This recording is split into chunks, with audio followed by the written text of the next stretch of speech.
Get ready, F1 fans! It's time for another grid report. Today we're diving into the exciting story of Logan Sargeant's wild weekend at the Dutch GP. From super thrilling moments to really tense ones, this recent race had everything. We were on the edge of our seats, glued to our screens because every single second was super important.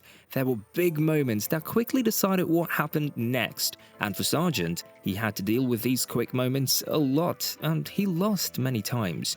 But what does this mean for his future? Keep watching until the end of this video to find out what's gonna happen to him next. The rookie Logan Sargeant hasn't had a very smooth time during the 2023 season, to put it nicely.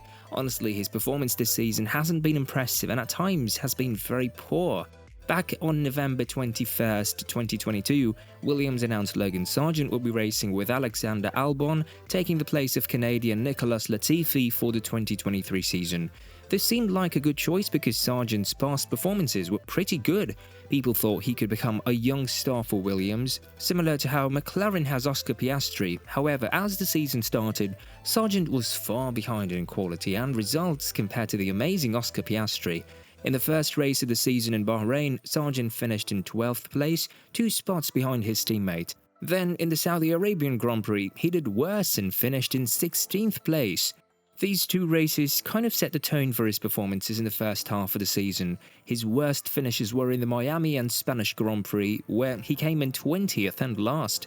His best race of the season was the British Grand Prix, where he finished in 11th place. As Formula 1 fans anxiously waited for the second part of the season, there was one guy who was really excited to make a big impression. Logan Sargeant wanted to show not only his fans, but also himself that he truly belonged in F1.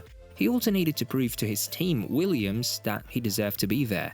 He understood that if the second half of the season turned out the same as the first half, it could affect his position on the team. So, when the Dutch Grand Prix came around, Sargeant was well aware that how he performed would instantly impact whether he would continue racing with Williams in the future. Zandvoort marked the return of the 2023 F1 season, and it was the first big challenge for all the drivers to get back on the track. The Dutch Grand Prix is always super exciting and special because of its glamour and incredible track. Everyone's attention was undoubtedly on Max Verstappen, the Dutch king, as he was racing on his home turf. Everyone expected him to win again. As for Sargeant, all eyes were on him also, but in his case, it was a question of whether he could improve his performance. Many fans were uncertain. In the Netherlands, he had everything to prove. His fans, his team, and definitely Sargeant himself knew that. When it was time for qualifying, Logan got onto the track and had his best performance of his career. He maneuvered his Williams car around the track with skill. Sargeant had some good laps, making it to Q3 for the first time in his career, before he crashed. During the wet conditions at Zandvoort, the Williams team, like many others, chose to use the soft tyres for the final part of the session. Sargeant managed to record a time of 1 minute and 16.748 seconds on his first try, which put him in second place right behind his teammate Alex Albon. But just a few seconds after finishing the lap, Sargeant had a big crash at turn 2. He hit a wet patch on the track, causing heavy damage to the front of his FW45 car when it collided with the barriers.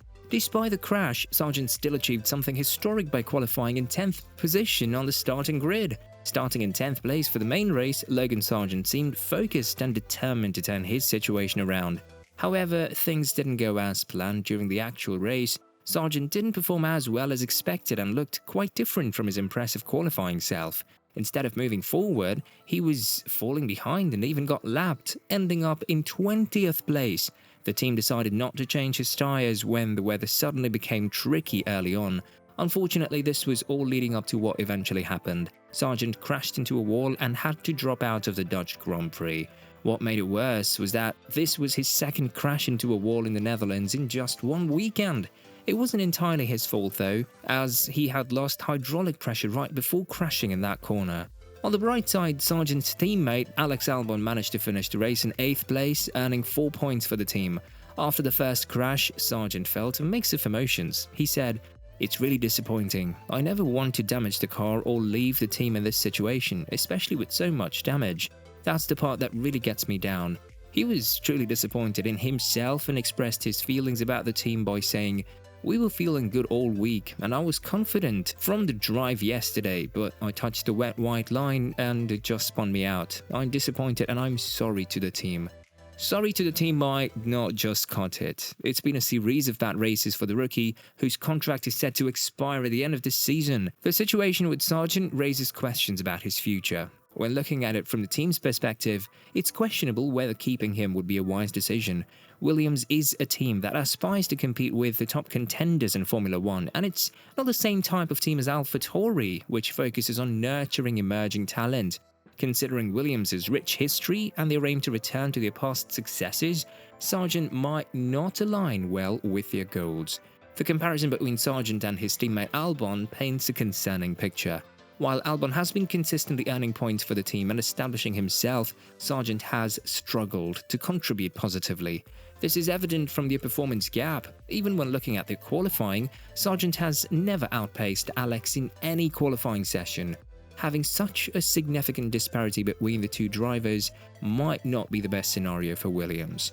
In conclusion, given the team's aspirations and the performance difference between Sargeant and his teammate, it's uncertain whether he would be the right fit for Williams moving forward. Does that mean that is all for Logan Sargeant in the Williams car? While the situation for Logan Sargeant and the Williams car might seem uncertain, it's important to note that he possesses remarkable talent despite his lack of experience. Many of the mistakes he's made can be attributed to rookie errors. As the second half of the season started, Sargeant did showcase his potential by improving his qualifying at the Dutch Grand Prix. If he can improve his control and avoid crashes, he has the capability to take Williams back to its glory days. The potential is there. It's also worth mentioning that his most recent crash in the Netherlands was due to a mechanical issue with the car, not solely his fault. This indicates that he deserves some understanding and patience. Nevertheless, Sargeant still has a few races left this season before his contract expires, offering him an opportunity to show his value to the team. While there are challenges to address, his potential and the improvements he can make suggest that it's not necessarily the end of his journey with Williams just yet. One of the drivers frequently mentioned in connection with Sargeant's seat is Mick Schumacher. The German is eager to make a comeback to the F1 grid after spending this season as a reserve for Mercedes. As for Williams, the decision whether to keep or drop Sargeant is a complex one. On one hand, Sargeant has potential and room to grow, but he needs to address his performance issues. On the other hand, if other promising drivers are available, it might be tempting for the team to consider alternatives, especially considering their aspirations to compete at a higher level. The choice will likely depend on a careful evaluation of Sargeant's progress and the team's overall goals. What do you think is the best option for Williams? Keep or drop Sargeant? Feel free to share your thoughts in the comment section below. Don't forget to like and subscribe to The Grid Report for more F1 updates.